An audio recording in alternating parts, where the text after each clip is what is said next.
Hello বন্ধুরা, welcome back to my timepass kitchen. আজকে তেঁতুলের আচার বানাচ্ছি, তোমাদের সাথে শেয়ার করছি। দেখো আমি কিভাবে তেঁতুলের আচারটা বানাচ্ছি, খুব সহজভাবেই। প্রথমেই মশলা ভেজে নিচ্ছি। গোটা ধনে, শুকনো লঙ্কা, মৌরি, পরিমাণ মতো পাঁচফোড়ন দিয়ে হালকা করে ভেজে নিতে হবে। মিডিয়াম ফ্লেমে দেবে, বেশি জোরে দিলে কিন্তু পুড়ে যাবে। মশলাটা কিন্তু ভাজা হয়ে গেছে। আর আমি এই আচারটা কিন্তু একদমই বাতাসা দিয়ে করব। বাতাসা দিয়ে আচার করলে খুবই সুন্দর হয়। তোমাদের কেমন হয় জানি না, আমি অনেকবার করেছি, খেতে খুবই ভালো লাগে। আর শুধু বাতাসা দিয়ে পরিমাণ মতো জল দিতে হবে। আর তার সঙ্গে যখনই গুঁড়ি গুঁড়ি এই ফোঁটটা হবে তখনই কিন্তু তেঁতুলটা দিতে হবে। তেঁতুল করো বা আচার, যে কোনো আচার, আম হোক, করতে পারো।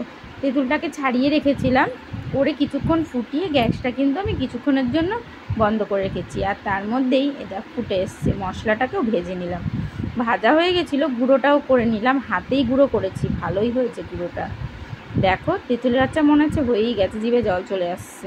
তোমাদের কেমন লাগছে আমি জানি না, আমার কিন্তু জিভে জল চলে এসছে। দেখো আচারটা প্রায় হয়ে গেছে। মশলাটা দেওয়ার পরে আমি 1 ফোঁট দেবো, গ্যাসটাকে জ্বালিয়ে।